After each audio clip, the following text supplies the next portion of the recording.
Seedless watermelons are an abomination. I don't like them, I won't buy them, and I hope that every single seedless watermelon in the entire world is destroyed by a gigantic space gopher.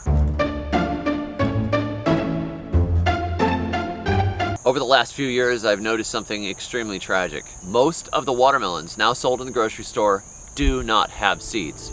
You go to a 4th of July party, seedless watermelons. You see a tray of fruit at church, seedless watermelons. Seedless watermelons are everywhere, and it's just in the past few years.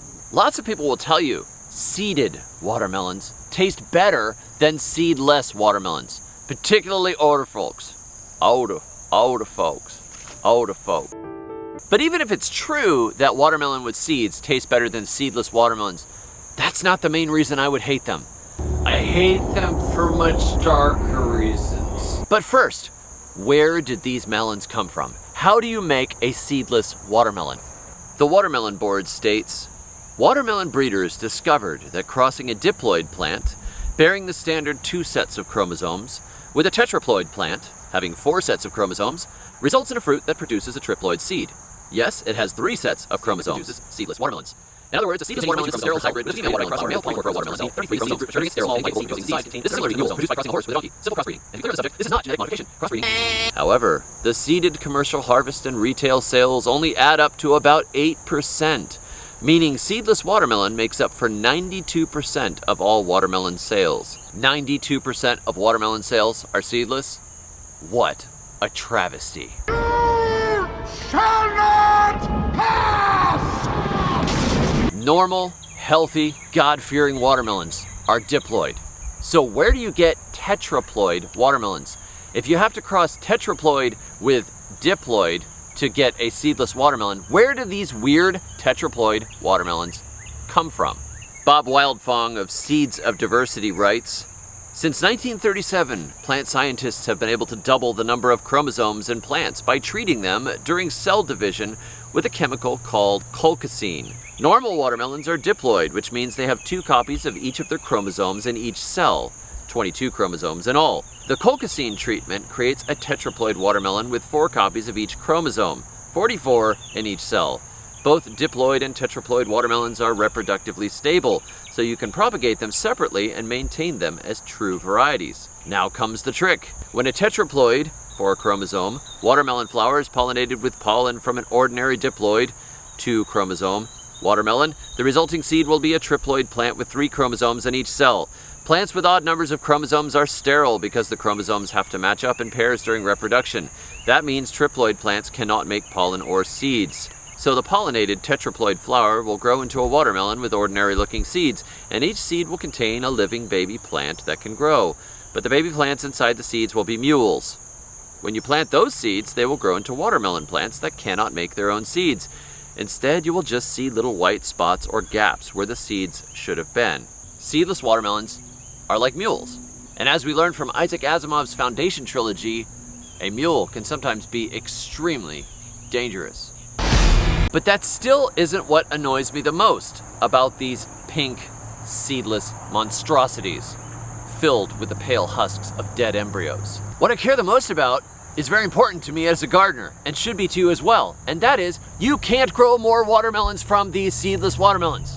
It's done. It's over. It's dead. You can't get more watermelons out of it. And that is a travesty. When I was younger, a watermelon plant showed up in our backyard. It just showed up there because kids were playing in the backyard and spitting watermelon seeds around, and it grew. And since I was in charge of mowing the lawn, I just mowed around it and let it grow. And a few months later, we harvested a watermelon about this big out of the backyard, and my little sisters and I enjoyed eating that watermelon. That would never happen in this evil, brave new world of watermelon monstrosities. Seedless watermelons don't reproduce themselves. You can go and get any watermelon. Oh, man, these gnats are killing me. Normally, you could take seeds from any watermelon you get and just go ahead and plant them and get more watermelons. Sure, it might be a hybrid. Sure, it might not be exactly the same as the watermelon you started with, but you will get more watermelons. They produce after their kind, as Genesis says. Seedless watermelons don't do that. And that's stupid, and I hate it, and you should hate it too. All those big cardboard bin displays at Walmart filled with dead. Just makes me upset. With our ancestors, if we found a fruit that we liked, we would plant the seeds from it. When I lived down in the Caribbean, a lot of people planted their pumpkins and their melons and other fruits by going to the local market, picking out some fruits that they thought looked good, eating them, and saving the seeds, and then planting them in their gardens. The way God intended. No tetraploid, triploid, diploid.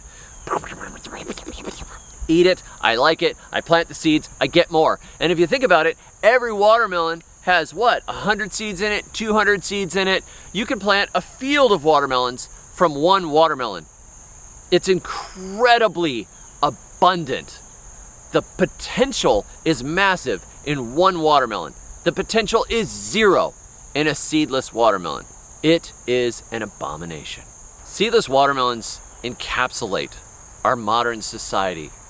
We want to enjoy the fruit without all that bother of future generations. 4 years ago, my son took 25 different varieties of watermelons and saved seeds from them and allowed them to continue to cross. This has genetics probably from a Charleston Gray, mixed with sugar babies, mixed with some old heirloom varieties, and who knows what else. But we've gotten watermelon after watermelon after watermelon from those seeds, and each one of these has a few hundred more seeds in it. This is real. This is the kind of watermelon you want.